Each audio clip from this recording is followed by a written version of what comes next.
greeting everybody with bore da, prynhawn da,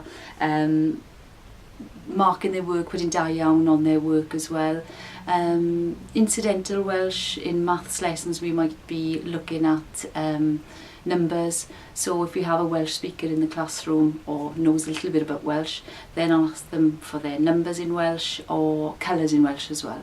So, and I'm okay with that, knowing that they're giving me the right answer as well. So 1 to 10 I'm okay with.